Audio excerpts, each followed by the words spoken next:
Hello दोस्तों, कैसे हैं आप लोग। उम्मीद है कि आप लोग सही होंगे, स्वस्थ होंगे और जहां भी होंगे आप अपनी तैयारी में पूर्ण रूप से जुट गए होंगे। दोस्तों, जैसा कि बिहार 7 फेज बहाली का विज्ञापन आए हुए आज 15-20 दिन हो गए हैं। जहां तक मुझे उम्मीद है आपकी तैयारी तो अच्छे तरीके से हो गई होगी और अब 20 दिन के बाद आपके पास कम से कम एक प्रैक्टिस सेट होना बहुत ज़रूरी है। दोस्तों, आपको प्रैक्टिस करने की अब ज़रूरत पड़ सकती है, तो इसलिए और प्रैक्टिस सेट बनाने का महत्व भी है। इसके हल करने से आपके मन में परीक्षा के प्रति एक आत्मविश्वास उत्पन्न होता है दोस्तों, और वह परीक्षा से पहले अपनी तैयारी का आकलन भी कर लेते हैं। इसलिए प्रैक्टिस सेट का महत्व बहुत ज़रूरी है और अभ्यास एक आदमी को परिपूर्ण बनाता है। तो इसलिए आज हम लोग जो प्रैक्टिस सेट लेकर के आए हैं वो सिर्फ और सिर्फ जीएस का पोर्शन है, और जीएस का सेक्शन एक स्कोरिंग सेक्शन है। तो प्लीज़ आप इसको एक बार देख लीजिए दोस्तों, मेरे साथ आप एक बार इस सेक्शन को कंप्लीट कीजिए। अगर कोई भी दिक्कत होगी तो आप मुझे कमेंट्स करके बता सकते हैं, और आपको ये सेक्शन बनाने में बहुत ही हेल्पफुल होने वाला है। तो आप प्लीज़ एक बार इस सेक्शन को देखिए कि आप कितना सही कर सकते हैं। तो चलिए स्टार्ट करते हैं। वीडियो की स्किप मत कीजिएगा। अगर वीडियो क्वालिटी आपको अच्छी ना लगे तो आप प्लीज़ थोड़ा क्वालिटी बढ़ा करके देख लीजिएगा। चलिए दोस्तों स्टार्ट करते हैं। सबसे पहला क्वेश्चन है जीएस का, 41 नंबर का क्वेश्चन है कि भारत में कितने राज्य समुद्र के किनारे हैं। दोस्तों, भारत के कितने राज्य समुद्र के किनारे हैं। तो ये आप मैप आधारित क्वेश्चन है, तो ये आपको मैप के अनुसार पता चलेगा। तो इसका आंसर जो है दोस्तों वो 9 राज्य हैं। वो कितने राज्य हैं? 9 राज्य हैं। वो कितने राज्य हैं? 9 राज्य हैं। चलिए दोस्तों आगे के क्वेश्चन पे जाते हैं। आगे का क्वेश्चन है कि मानव शरीर में एल्वियोली गुब्बारे जैसी संरचनाएं होती हैं जो डैश के भीतर मौजूद होती हैं। तो ये जो संरचनाएं होती है ये फेफड़े के अंदर होती है। किसके अंदर होती है दोस्तों? फेफड़े के अंदर, जो कि ऑक्सीजन को और कार्बन डाइऑक्साइड को रक्त प्रवाह में जाने देने में एक महत्वपूर्ण भूमिका निभाता है। चलिए अगले क्वेश्चन की ओर बढ़ते हैं। निम्नलिखित में कौन सा कथन असत्य है? कौन सा कथन असत्य? दोस्तों ये देखना है, क्वेश्चन को भी ध्यान से पढ़ना है। चलिए स्टार्ट करते हैं। पहला है ऑप्शन, खरपतवार हटाने को निराई कहते हैं। चलिए ठीक, आगे पढ़ लेते हैं। काटी गई फसल के भूसे से बीजों या दानों को अलग करने की प्रक्रिया थ्रेसिंग कहलाती है। सही बात है दोस्तों, जब हम किसी फसल को जब काट करके लाते हैं तो उसके भूसों को हम थ्रेसिंग के ही माध्यम से अलग करते हैं। आगे करते हैं बात, फसल पकने के बाद उसे काटना निराई कहलाता है। अब देखिए दोस्तों, यहाँ पे ही ये दो बातें एक ही जैसी हो गई। यहाँ भी निराई बता रहा है, यहाँ भी निराई बता रहा है। तो इसका मतलब ये हो गया कि इसी दोनों में कन्फ्यूज़न है। ये दोनों तो हमारा सही है और यही दोनों में कन्फ्यूज़न है। तो अब चलो इसी दोनों को देख लेते हैं। कह रहा है खरपतवार हटाने को निराई कहते हैं। यस दोस्तों, ये सही है कि खरपतवार हटाने को क्या कहते हैं? निराई कहते हैं। लेकिन फसल पकने के बाद उसे काटना निराई नहीं कहलाता, उसे कटाई कहते हैं। क्या कहते हैं दोस्तों? कटाई कहते हैं, उसे कटाई कहते हैं। तो यहाँ पे जो ऑप्शन गलत है वो है ऑप्शन नंबर 3। कौन सा दोस्तों? Option number 3। चलिए आगे पढ़ते हैं। मानचित्र एवं लेखा कौन बनाता है? मानचित्र एवं लेखा कौन बनाता है? तो कौन बनाता है? कार्टोग्राफर। मानचित्र एवं लेखा कौन बनाता है? तो कार्टोग्राफर। ये वन लाइनर क्वेश्चन है, इसे आप तो जनरली ऐसे याद कर सकते हैं। चलिए आगे बढ़ते हैं 45 नंबर क्वेश्चन पे। मलेरिया विनाशक कुनैन डैश वृक्ष से मिलता है। तो मलेरिया का तो आप पढ़ चुके हैं पहले भी सीटेट में कि मलेरिया जो होता है वो उसका जो सिनकोना के वृक्ष के छाल से बनाया जाता है उसके विनाशक को। मलेरिया का जो उपचार होता है वो किसके वृक्ष से? सिनकोना वृक्ष के छाल से होता है। तो ये सीटेट में आप पढ़ चुके हैं।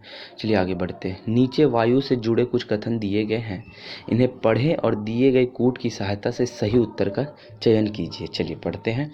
गतिशील पवन वायु कहलाती है। सही बात है, गतिशील पवन क्या कहलाती है? वायु कहलाती है। वायु गर्म होने पर फैलती है। हाँ, वायु गर्म होने पर फैलती है दोस्तों, सही बात है। वायु केवल कम वायु दाब वाले क्षेत्र से उच्च वायु दाब वाले क्षेत्र की ओर चलती है। ये दोस्तों मुझे ऑप्शन सही नहीं लग रहा, क्योंकि जब वायु क्या करती है, जहाँ कम दाब वाले क्षेत्रों से क्या होती है? उच्च दाब वाले क्षेत्रों की ओर चलती है। तो ये ऑप्शन मुझे कहीं सही नहीं लग रहा। तो देख लेते हैं। जी दोस्तों, यही वाला ऑप्शन गड़बड़ है, क्योंकि वायु जो है वो उच्च दाब के क्षेत्र से निम्न दाब के क्षेत्र की ओर चलती है। तो यहाँ पे ए और बी ऑप्शन सही है, ए और बी। तो ये एक नंबर, हमारा एक नंबर सही है। चलिए आगे बढ़ते हैं। घटपर्णी यानी विषमपोषी क्यों होते हैं? तो देखिए, पिक्चर प्लांट वो दो तरह के होते हैं। एक निर्जीव, मतलब कि एक स्वपोषी भी होता है और एक विषमपोषी भी होता है, दोनों प्रकार के होते हैं। तो ये पूछ रहा है कि विषमपोषी क्यों होते हैं? तो उनकी पत्तियों में क्लोरोफिल नहीं होता, ये कोई ऑप्शन सही नहीं है। उन्हें सूर्य की रोशनी नहीं मिलती, नहीं दोस्तों। उन्हें मृदा से नाइट्रोजन नहीं मिलता, या उन्हें मृदा से पानी नहीं मिलता। तो इसका जो सही आंसर है दोस्तों, वह है कि उसे मृदा से नाइट्रोजन नहीं मिलता, इसलिए वो क्या करते हैं, वो जब उसे नाइट्रोजन की कमी होती है तो वही क्या करते हैं, वो मिट्टी में, जहाँ वो मिट्टी में उगते हैं, तो वो उसी मिट्टी में उगते हैं जहाँ नाइट्रोजन की कमी होती है। तो वो पौधे नाइट्रोजन की कमी में मिट्टी में उगते हैं, इसलिए वो नाइट्रोजन जैसे पोषक तत्व प्राप्त करने के लिए कीड़ों को खाते हैं। वो नाइट्रोजन जैसे पोषक तत्व प्राप्त करने के लिए क्या करते हैं, कीड़ों को खाते हैं, इसलिए वो विषमपोषी होते हैं। नाइट्रोजन प्राप्त नहीं होता है, इसलिए वो क्या करते हैं, कीड़ों को खाते हैं। तो कीड़ों को खाने के बाद उसे नाइट्रोजन प्राप्त हो जाता है, तो इसलिए उसे विषमपोषी कहते हैं। चलिए आगे बढ़ते हैं दोस्तों। 48 नंबर क्वेश्चन पे चांगपा के बारे में बात कर रहे हैं। चांगपा आपको याद आ रहा होगा कुछ, कि चांगपा आपने कहीं पे पढ़ा था सीटेट में दोस्तों, हमने ईवीएस में से पढ़ा था चांगपा जाति के बारे में, जो कि एक घुमंतू जाति होता है। और ये एक प्रकार से भेड़ बकरियों को ज़्यादा मतलब पालता है, और जिसके बालों से दुनिया में मशहूर शॉल भी, पश्मीना शॉल आते हैं। तो चलिए इसके बारे में देखते हैं क्या कह रहे हैं, कि चांगपा के बारे में निम्नलिखित में से कौन सा कथन असत्य असत्य पूछ रहे हैं दोस्तों। चांगपा घुमंतू लोग हैं, सही बात है। बकरियां ही इनकी सबसे बड़ी पूंजी है, बिल्कुल सही। यह हमेशा एक जगह टिक कर रहने वाली जनजाति। अभी देखिए दोस्तों, ऊपर में पढ़े ही हैं कि ये घुमंतू लोग हैं, यहाँ दे दिया कि एक जगह टिक सकते हैं, तो गलत तो यही हो गया। ऐसे भी बात करते हैं, चांगपा खास तरह की बकरियां पालते हैं जिनके बालों से दुनिया की मशहूर पश्मीना शॉल बनती है, बिल्कुल सही बात है दोस्तों। और ये कश्मीर का सबसे फेमस शॉल है। और ये यहाँ पे ऐसे भी छांट सकते हैं, हम लोग जानते हैं कि घुमंतू लोग हैं, तो फिर यहाँ पे टिक कैसे सकते हैं, तो ये ऐसे भी गलत हो गया। तो यहाँ पे 3 नंबर आंसर हो जाएगा 48 का। चलिए 49 की बात करते हैं। बिहार राज्य की सीमा से किस देश की सीमा जुड़ी हुई है? तो दोस्तों हम जानते हैं कि बिहार राज्य की सीमा से देश की सीमा पूछ रहा है, राज्य की नहीं, देश की। तो एक ही देश है हमारा, वो है नेपाल, जो कि हम बिना वीज़ा के भी यहाँ जा सकते हैं। तो एक बिहार से यही देश है सटा हुआ, जो कि उत्तरी भाग में है, तो नेपाल हो गया। चलिए आगे बढ़ते हैं दोस्तों। आगे बात हो रही है कि राकेश ने कहा कि मुझे हिमालय पर चढ़ना है और मैं पहाड़ पर चढ़ने की ट्रेनिंग लेना चाहता हूँ। इसके लिए मैंने एक संस्थान नेशनल इंस्टीट्यूट ऑफ माउंटेनियरिंग का चयन किया है। नामांकन के लिए राकेश को उत्तराखंड के किस जिले में जाना होगा? मेनली फोकस यहाँ है दोस्तों, ये जो संस्थान है नेशनल इंस्टीट्यूट ऑफ माउंटेनियरिंग का, ये दोस्तों एक मतलब संस्थान है जहाँ पे कि वो पहाड़ पर चढ़ने की ट्रेनिंग दी जाती है। तो ये दोस्तों उत्तराखंड में कहाँ है? तो ये उत्तराखंड में आपको उत्तरकाशी में। कहाँ पे ये दोस्तों? उत्तरकाशी में। चलिए दोस्तों आगे बढ़ते हैं। प्राचीन काल में नाथुला का रास्ता किस नाम से जाना जाता है? प्राचीन काल में नाथुला का रास्ता किस नाम से जाना जाता है? प्राचीन काल की बात हो रही है दोस्तों। तो नाथुला क्या है? नाथुला एक प्रकार से रास्ता है जो कि अभी भी फिलहाल चीन और भारत के बीच समझौते का रास्ता है, ये समझौता वाला रास्ता है। तो ये प्राचीन काल में इसे सिल्क मार्ग और पहाड़ी मार्ग दोनों के नाम से जाना जाता है। सिल्क मार्ग और पहाड़ी मार्ग के दोनों के नाम से जाना जाता है दोस्तों। चलिए आगे बढ़ते हैं। आगे बात हो रही है कि grand old man of India, grand old man of India के रूप में कौन जाने जाते हैं? चलिए दोस्तों फटाफट इसका आंसर दीजिए। तो हम ऑप्शन पढ़ते हैं, सी गोपालाचारी, दादा भाई नौरोजी, जे के गोखले, लाला लाजपत राय। अब फटाफट इसका आंसर बताइए दोस्तों। तो इसका आंसर हो गया दादा भाई नौरोजी, दादा भाई नौरोजी। ये एक प्रकार से कहते हैं भारतीय राष्ट्रीय कांग्रेस के प्रथम पारसी अध्यक्ष थे, और ये गुजराती व्यापारी भी थे। तो इसे ही grand old man of India के रूप में जाना जाता है। चलिए आगे बढ़ते हैं। आगे बात हो रही है खरपतवार के बारे में सही कथन का चयन कीजिए। खरपतवार के बारे में सही कथन का चयन कीजिए। तो चलिए बढ़ते हैं आगे। खरपतवार बिना बोए अपने आप ही खेतों में उग जाते हैं, बिल्कुल सही बात है। खरपतवार बिना बोए अपने ही आप खेतों में उग जाते हैं। दूसरी बात है कि खरपतवार को खेत से निकालना जरूरी होता है, बिल्कुल ज़रूरी होता है, क्योंकि ये फसल को फिर बर्बाद कर सकते हैं। खरपतवार फसल के लिए दिए गए खाद पानी का उपयोग कर फसल की उपज कम कर देता है। हाँ ये भी ठीक है। खरपतवार फसलों की उपज को प्रभावित नहीं करता, ये बात तो बिल्कुल गलत है दोस्तों। तो यहाँ पे मेरे ख्याल से ए और बी, ये और सी तीनों आंसर सही हैं। तो यहाँ पे अब चलते हैं इसके आगे, देखते हैं ये इसका आंसर आगे दिया गया है यहाँ पे, ये रहा कूट में, सॉरी 53 का यहाँ पे, हाँ। तो ए बी सी इसका 3 आंसर सही हो गया दोस्तों। चलिए आगे बढ़ते हैं। अगर आपके कपड़ों ने आग पकड़ ली है, अगर आपके कपड़ों ने आग पकड़ ली है तो सुरक्षा की दृष्टि से इनमें से क्या सही नहीं है। तो आप सबसे पहले ये जान लीजिए कि जब भी आपके कपड़े में आग पकड़ ले दोस्तों, तो सबसे पहली बात तो आपको पहले एक जगह अस्थिर हो जाना है, कहीं इधर उधर भागना नहीं है। बिकॉज आप जब भागिएगा तो आग और तेज़ी से पकड़ सकता है दोस्तों। तो चलिए इसका ऑप्शन देख लेते हैं, आंसर भी लगाइए सही सही। चलिए, अगर आपके कपड़ों ने आग पकड़ ली है तो सुरक्षा की दृष्टि से इनमें से क्या सही नहीं है। तो पहला है कि आप जहाँ हैं वहाँ रुक जाइए, तो सही है। दूसरी बात है कि फर्श पर लेट जाइए, ये भी सही है। अपने हाथ से अपना चेहरा ढककर लुढ़किए, ये बिल्कुल सही बात है। चारों तरफ दौड़ना शुरू कर दीजिए, दौड़ना नहीं है दोस्तों, दौड़ने से आग रुकने वाला नहीं है। तो इसका चौथा नंबर ही ऑप्शन गलत है, और जो गलत है वही सही है। तो इसका चौथा आंसर सही है। पाँचवें की बात करते हैं कि राज्य द्वारा संचालित स्कूल किस लिए है, कूट की मदद से सही उत्तर का चयन करें। अब देखिए, राज्य के द्वारा जो संचालित स्कूल है, सबसे पहले ये तो मेरे ख्याल से पेडागोजी का क्वेश्चन लग रहा है दोस्तों, सीटेट का ही क्वेश्चन मान के चलते हैं इसे। क्योंकि राज्य द्वारा संचालित स्कूल किसके लिए है, इसका मतलब है कि सरकारी स्कूल किसके लिए है, तो सबके लिए है। इसमें अमीर गरीब, उसमें ऊंच नीच का कोई भावना नहीं है, सब अमीर गरीब ऊंच नीच। आप समावेशी पढ़े होंगे तो आपको पता होगा। तो चलिए दोस्तों, इसका ऑप्शन पढ़ते हैं। इसमें पूछ रहा है कि सही उत्तर का चयन करें। पहला है कि मतलब एक बार फिर से पढ़ लेते हैं क्वेश्चन को। राज्य द्वारा संचालित स्कूल किसके लिए है। तो पहला ऑप्शन है कि ताकि सभी बच्चों को पढ़ने लिखने का मौका मिले, बिल्कुल सही बात है। दूसरा है कि ताकि सिर्फ कुछ समुदाय के लोगों को ही पढ़ने लिखने का मौका मिले, यही बात गड़बड़ है कि हम कुछ समुदाय को क्यों देंगे भाई, जब सरकारी स्कूल है तो सभी के लिए बराबर है। तीसरी बात है ताकि सिर्फ गरीबी रेखा के नीचे जीवन निर्वाह करने वाले परिवार के बच्चों को अच्छी शिक्षा मिले। ऐसा कोई भी मोटो नहीं है बिहार के सरकारी स्कूलों का, ताकि वहाँ पे सिर्फ गरीब के ही बच्चे पढ़ सकें। वहाँ गरीब अमीरी कुछ नहीं, जात पात कुछ नहीं देखा जाता है। आगे पढ़ते हैं। ये भी गलत हो गया और ये भी गलत हो गया, एक सही हुआ है अभी तक। ताकि सभी को एक दूसरे से कुछ ना कुछ सीखने का मौका मिले, बिल्कुल सही बात है। लर्निंग बाय डूइंग तो आप जानते ही हैं, और कोलैबोरेटिंग लर्निंग हो यहाँ पे। तो एक प्रकार से ए और डी हमारा, सॉरी ये गलती मैंने कर दी, ये सही है। ए और डी हमारा सही है। तो ए और डी कहाँ है, ए चौथा ऑप्शन सही है, 55 का चौथा। चलिए आगे बढ़ते हैं। दार्जिलिंग किस राज्य में अवस्थित है, ये ऑनलाइनर क्वेश्चन है, ये तो आपको पता ही है कि दार्जिलिंग कहाँ है। ये तो चाय की खेती के लिए प्रसिद्ध है। ये कहाँ है हमारा, ये है हमारा पश्चिम बंगाल में। कहाँ है, पश्चिम बंगाल में। चलिए आगे बढ़ते हैं। बिहार के प्रथम मुख्यमंत्री कौन है, तो आपको पता है बिहार के प्रथम मुख्यमंत्री श्री कृष्ण सिंह है। चलिए आगे बढ़ते हैं। मगध साम्राज्य की राजधानी कहाँ है, तो मगध साम्राज्य की राजधानी कहाँ है, तो वो राजगीर है। मगध साम्राज्य की राजधानी कहाँ है, तो वो कहाँ है दोस्तों, वो राजगीर है। और इसके वंश के शासक जो थे अजातशत्रु ने ही इसकी राजधानी पाटलिपुत्र को बाद में बनाया था। चलिए आगे बढ़ते हैं। आगे बात हो रही है कि बढ़ई का काम मुख्यतः संबंधित होता है। तो सिंपल ही बात है, ये एक प्रकार से हमारा आईक्यू टेस्ट हो गया कि बढ़ई का काम मुख्यतः संबंधित होता है मिट्टी से तो भाई कुम्हार का काम होता है। लकड़ी से, हाँ लकड़ी से ही बढ़ई का काम होता है। लोहा से लोहार बनते हैं, कपड़ा से दर्जी का काम होता है। चलिए अब 60 नंबर क्वेश्चन पे बढ़ते हैं दोस्तों।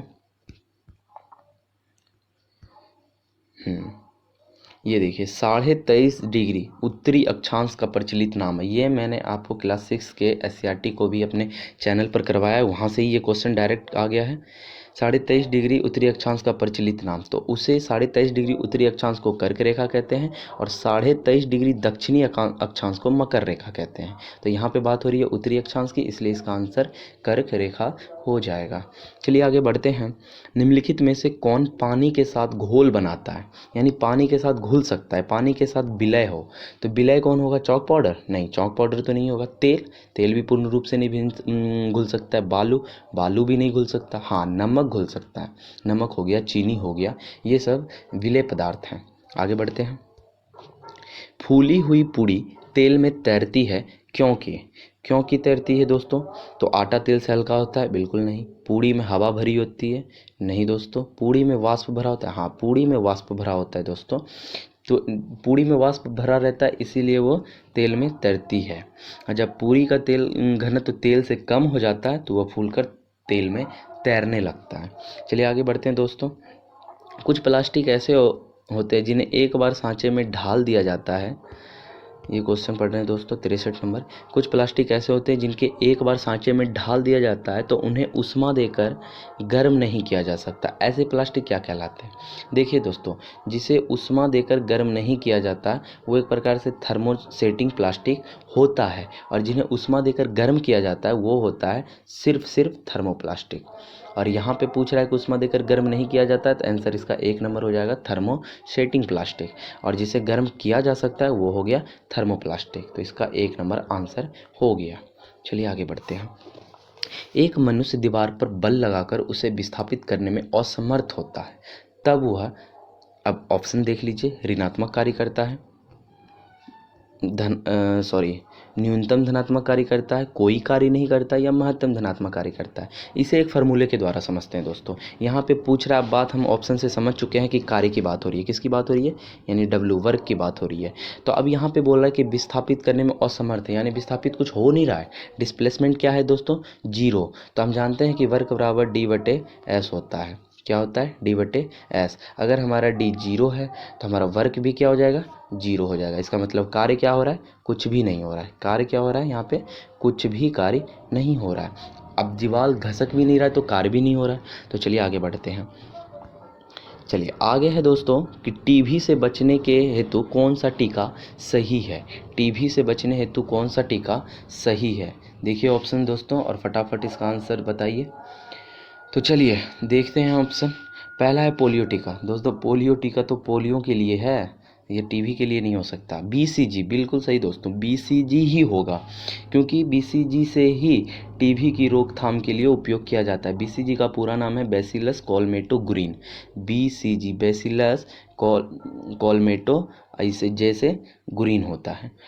उसके बाद आगे ये ऑप्शन क्या था? टीबीटी। टीबीटी इसको इसको मतलब टीबीटी जो है ये डिप्थीरिया रोग के लिए है। ये क्या है? तीसरा ऑप्शन डिप्थीरिया रोग के। ये डीटीटी ये एक प्रकार से टेटनस के टीके के लिए है, ये वाला चौथा ऑप्शन। चलिए आगे बढ़ते हैं।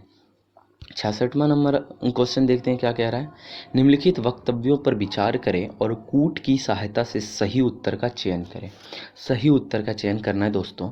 पहला ऑप्शन है, सूक्ष्म जीवों द्वारा संदूषित भोजन से खाद्य विषाक्त हो सकता है। बिल्कुल सही बात है, जहाँ सूक्ष्म जीव होंगे वहाँ खाद्य पदार्थ खराब हो सकते हैं, ये बात तो सही है। तेज धूप में रखी ब्रेड पर कवक आक्रमण कर देता है। देखिए दोस्तों, कहीं तेज धूप में कवक आक्रमण करते हैं या फिर नमी वाले जगह पे?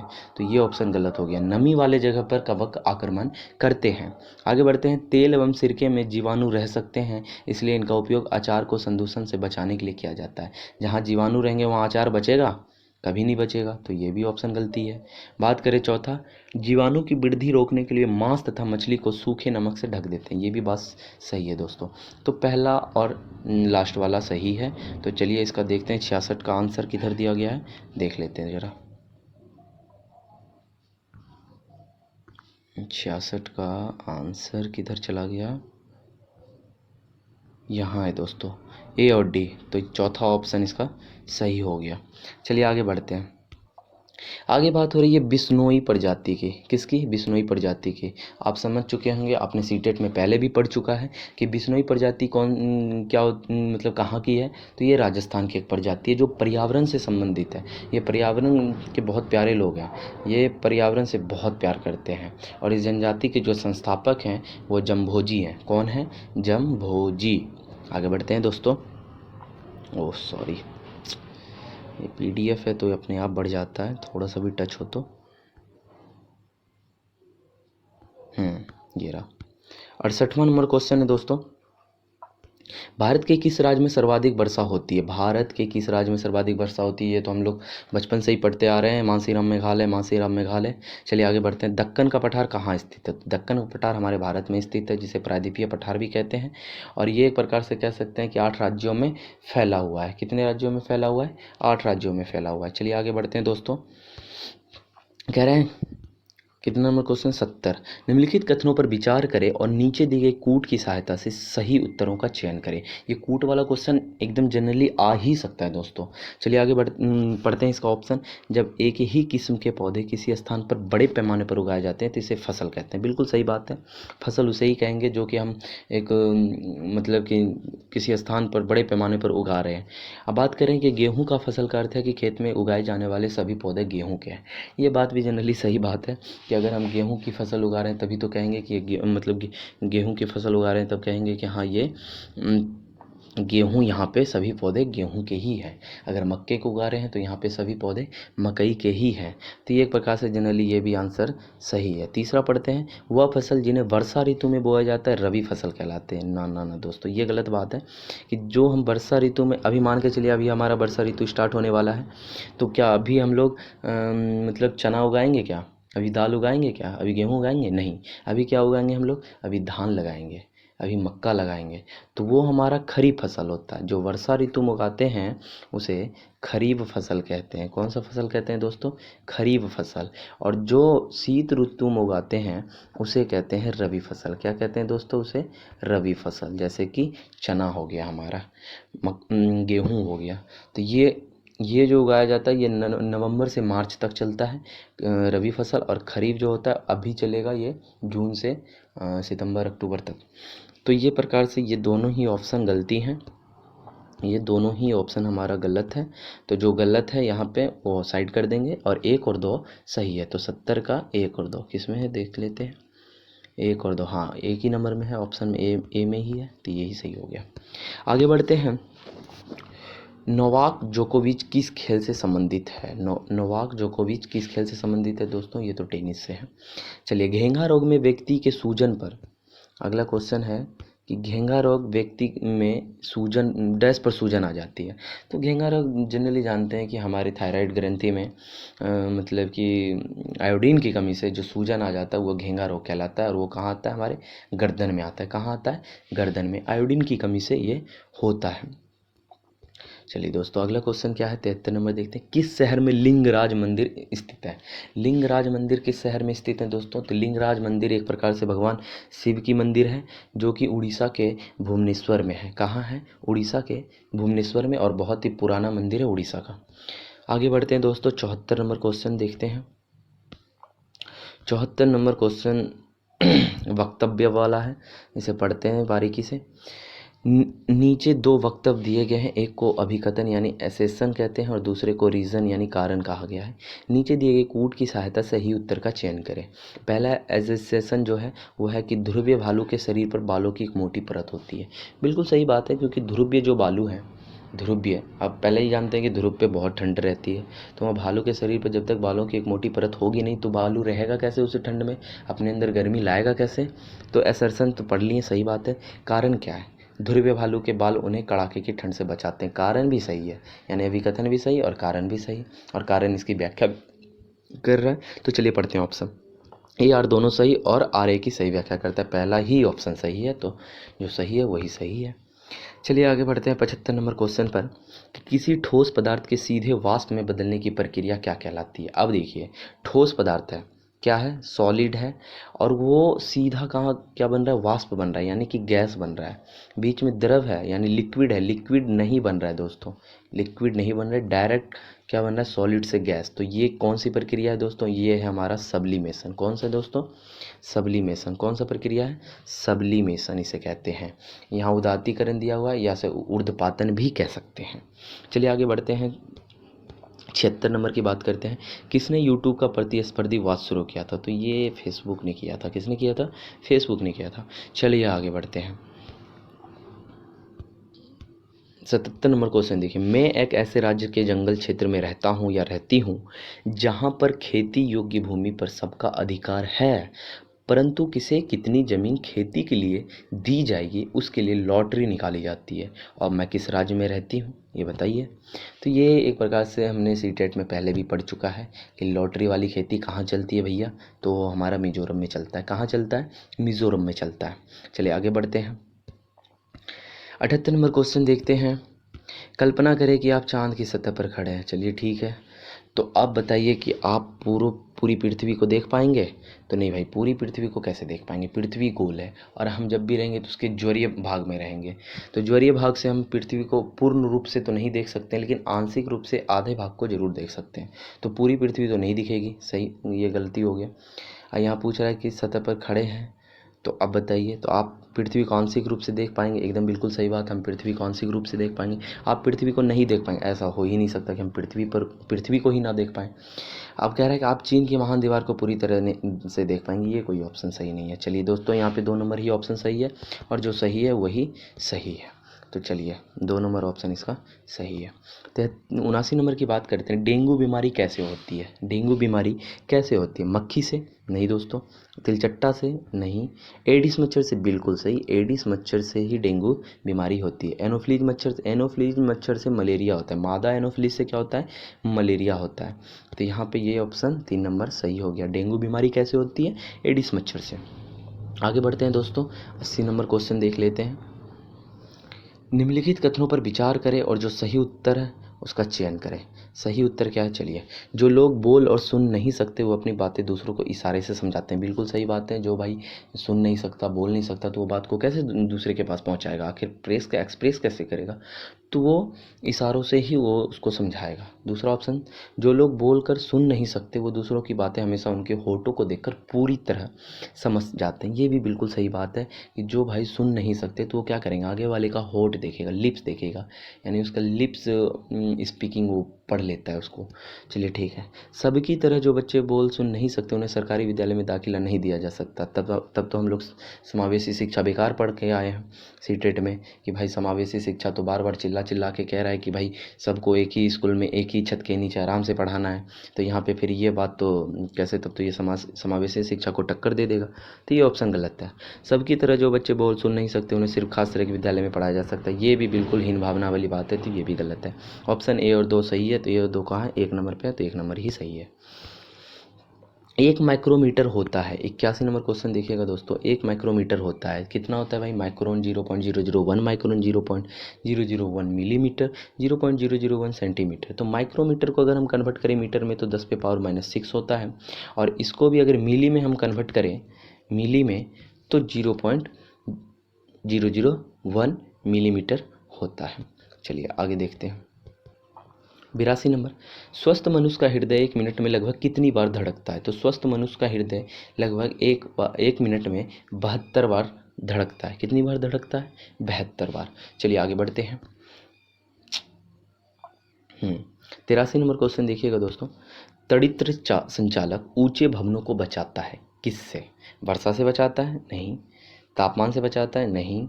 आसमान से पैदा होने वाली बिजली से बचाता है। बिल्कुल सही, आसमान से पैदा होने वाली बिजली से बचाता है। कौन? तड़ित्र चालक। जब भी बिजली कड़कती है तो ये उस बिजली को अपनी ओर खींच लेता है। भूकंप से? नहीं, भूकंप से नहीं बचाता। चलिए आगे बढ़ते हैं। 84 नंबर क्वेश्चन को देखते हैं। बायोगैस है, तो बायोगैस क्या है? जिसे जैव गैस भी कहा जाता है। तो बायोगैस को मुख्य घटक हम मान सकते हैं मीथेन होता है, और उसी में कुछ कम मात्रा में कार्बन डाइऑक्साइड मिले हुए रहते हैं। तो एक प्रकार से बायोगैस क्या है? मीथेन और कार्बन डाइऑक्साइड का मिश्रण है दोस्तों।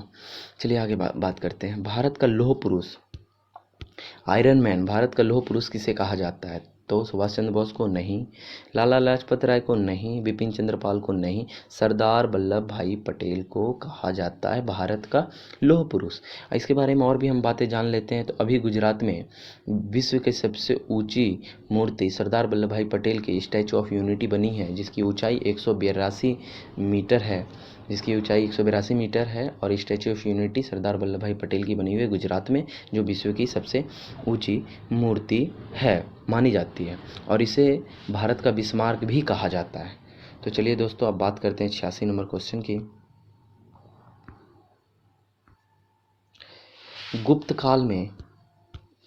गुप्त काल में किस शासक को भारत का नेपोलियन कहा जाता था? तो इसको समुद्रगुप्त को कहा जाता है। किसको कहा जाता है? समुद्रगुप्त को।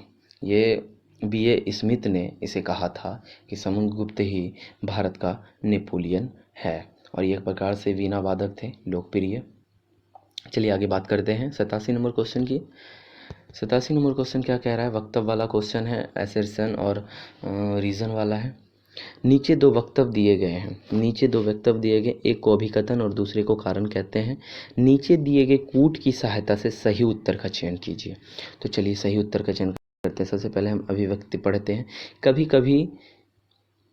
कभी कभी से जुताई से पहले खेती में खाद डाली जाती है। इसका मतलब है कि हम लोग जुताई के पहले ही उसमें खाद डाल देते हैं। चलिए सही बात है, कभी कभी डाल देते हैं। कारण क्या है कि जुताई के समय खाद डालने